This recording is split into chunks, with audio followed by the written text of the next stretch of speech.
great to have you join us on the program. I'm Tempula Shaju. Now, the board of the International Organization of Securities Commissions, IOSCO, recently published its consultation report on mechanisms for mitigating extreme volatility in the capital market.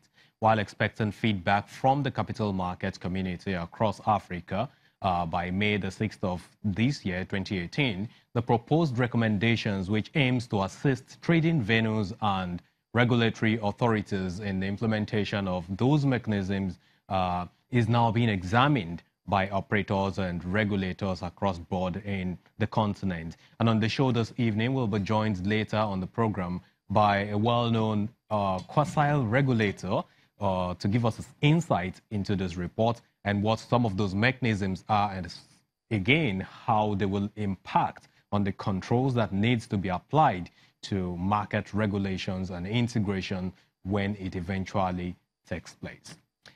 But so let's look at one of the key stories that we need to refresh our memories with. This week, the Director General of the Debt Management Office, the DMO, Ms. Patience Oniha, explains that the nation's public debt profile, which currently is standing at 21.7 trillion naira, represents 18.2% of the nation's GDP, and that's the gross domestic product. Ms. Oniha gave the analysis at a news conference in Abuja, where she also explained some of the strategies being adopted for the servicing costs of all of this debt.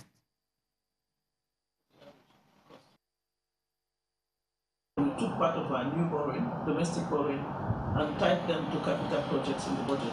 Why is that good for all of us as Nigerians? It means really that money can't go to overhead. It is capital, and it is capital because there are rules around how you can use each one of these instruments. So that is a good initiative for project execution. What we've consciously tried to do is, that means if domestic interest rates are high and we can't on our own go and drop them, so if you are lending to government or buying treasury bills of FPN, but this is maximum rate, we chose to go the market route, which is best practice for borrowing, and that's what we'll be running. Okay, but before I leave that point, let's not forget that while domestic debt increased, through the issuance of particularly FPN bonds, we were able to transform the domestic capital markets.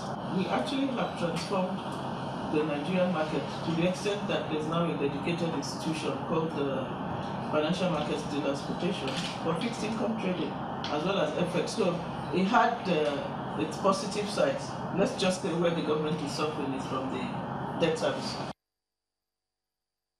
So now let's talk about some of the earnings that came into the market this week, and we'll start with Guarantee Trust Banks, that's GT Bank, that released its earnings. GT Bank released its full year 2017 results, beating past year's impressive performance and post-tax profits by 26.9%.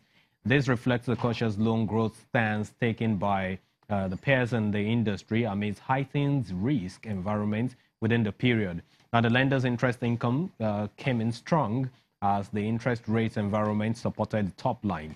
The banks recorded huge revaluation gains, which led to over 100% rise in non-interest income. The gross earnings came in flat, though, year on year at 419 billion naira, as the impact of the strong interest income growth was offset by normalizing non-interest income.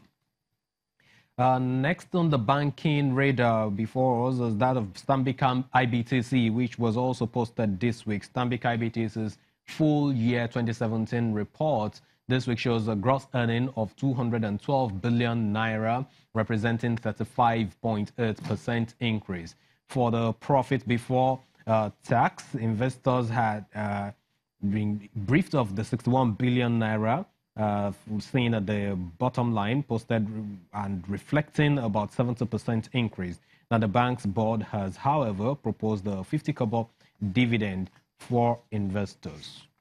For Zenith Bank had one of the most impressive earnings posted so far this week. The bank's result for 2017 improved year on year with revenue of 745 billion naira after a surge of 46.69 billion naira, 46.69 percent, I beg your pardon.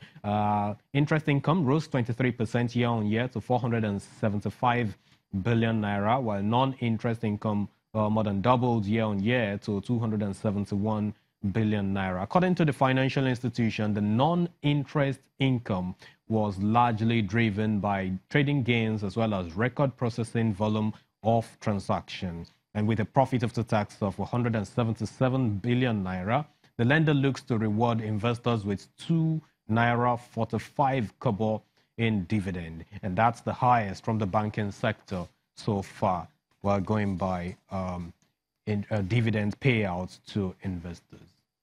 And now let's look at the markets in numbers away from the earnings. Fixed income market is number one, and that is looking at the number posted by FMDQ OTC Securities Exchange this week. The report for the month of February, turnover recorded in the fixed income and currency markets for the period February amounted to 12.56 trillion naira, and that represents a 7.34% or 0.86 trillion naira increase from the value recorded in January. Now, the 3.46% of 0.42 trillion naira year-on-year increase shows that activities in the treasury bills market accounted for 44.44% of the total turnover for that period.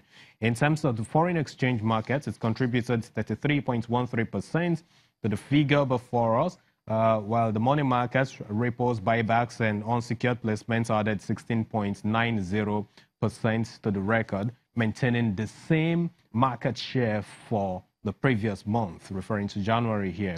Now, the report says that these three key segments collectively contributed 94.47% to the total turnover in the fixed income markets for the month of February.